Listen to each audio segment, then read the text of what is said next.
What's up, guys? I just finished a little bit of a top-up grocery shop. Today is back day, but I figured I'd kind of explain to you guys how I do my grocery shops now. I usually do a top-up every 2 to 4 days. I like to have a lot of fresh stuff, and I don't like to have a lot of stuff sitting for too long. So this time around, I didn't need very much. My main source of protein does come from red meat. Been following Stan Efferding lately, doing a lot of my own research as far as the benefits and misconceptions about red meat. Humans could actually live solely on red meat and thrive because they're so micronutrient dense as well as macronutrient dense as well. Kiwis are incredibly macronutrient dense, one of the most, if not the most overlooked fruit of all time, so I have one of them a day. Got some eggs, almost always have eggs for breakfast. I got some locally sourced carrots, got to support farmers, got to stimulate the economy, got to have carrots with potatoes, and I get these super nifty pre-chopped omelet boxes. They got some mushrooms, some peppers, some onions and stuff in there as well. Mostly because I'm live alone. My woman doesn't live with me, unfortunately. I see her rather often, and she doesn't make me very good food, but I don't have the energy or the non-laziness to do this, so I buy them pre-packaged like that. Yeah, and basically how that all works is I'll have an omelet in the morning, 4 or 5 whole eggs. I'll throw some of the pre-done omelet mix in there, some mushrooms, red, green peppers, some onions, get that all chopped up, cut up some potatoes with it as well, a little bit of tomato, mint. Lunch comes around, I'm going to have some potatoes, going to have some carrots, going to have some red meat. Boom, your boy's getting jacked up, ready to go. I'll have a kiwi. Sometime during the day, just for shits and giggles as far as micronutrients go, post-workout meal, probably have a shake. A little while after the shake, boom, some more red meat right before bed because it's got slow digesting protein. It takes longer to absorb and go through the body, and this shit works out perfect. All of a sudden, you're swollen jacked. It's red meat. I'm telling you, the trick is red meat. Try substituting a lot of your other protein sources for red meat and let me know how you personally feel. Anyway, that's been the top-up grocery shop. We'll see you guys later for back day. What's up? Pre-workout meal. We've got about 200 grams of russet potatoes there. We've got some green pepper, some red pepper, some onion, 200 grams of Alberta AAA grass-fed beef, rare because I'm a man. Gonna smash this, head to the gym, smash some back, then we'll go over everything, and then, Okay, guys, so this is the workout for the day back. Now, keep in mind I've chosen all these workouts because the research dictates they have the highest EMG activity. Essentially, that means that they have the highest muscle activation response.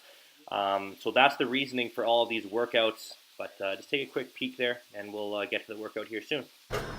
So I do a chest-supported row now as opposed to doing a bent-over barbell row because research has actually shown that any row where you require your lower back to stabilize, it actually takes away from the activation of the lat. So I started doing this and seeing pretty incredible results. Following the chest-supported rowing machine, shoulder width grip, I went to a lat pull down. Now, there's been a lot of discussion as far as the grips go, and it's actually been shown in the research that a shoulder width grip here as well elicits the greatest muscle activation and engagement. So, same type of grip as far as width goes for the lat pull down as the first exercise. Now, close grip or V-bar cable rows. This was my favorite exercise forever and ever back in the day because I could move a lot of weight, and it was the first exercise that I ever experienced the full mind-muscle connection, so there's that as well. A lot of nostalgia tied in with this movement, boys and girls. This is one of my earlier warm-up sets, so not a lot of weight, but gives you a great stretch on the lats.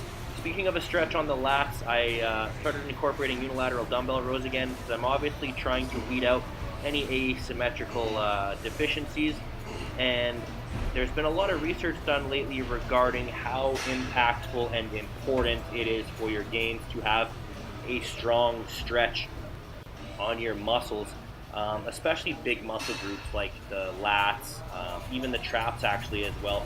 Their stabilizing capabilities and abilities to be stretched and held under rather large loads is actually incredible, so it's important to get those really solid stretches in to put on some quality mass. Okay, sick. Back day's done.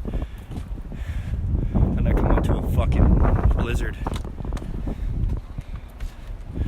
Time for a post-workout meal and some bed if I can fucking get home with all this fuckery. Wowzers. Okay, so a little bit of an atypical post-workout meal. Got a little bit of carbs here, but mostly I'm going for micronutrients and slow-digesting proteins. We got about 100 grams of carrot, about 100 grams of kiwi, skin on, because I'm a fucking man. And then got about 200 grams of steak here, because I'm probably planning on going to bed here, and the slow-digesting meat will be nice and kind of keep me swole throughout the night. So thanks for watching, guys. Back day was a huge success. Stay tuned for more little tidbits and insights regarding the Savage season training plan. We look forward to seeing you tomorrow for shoulders and triceps.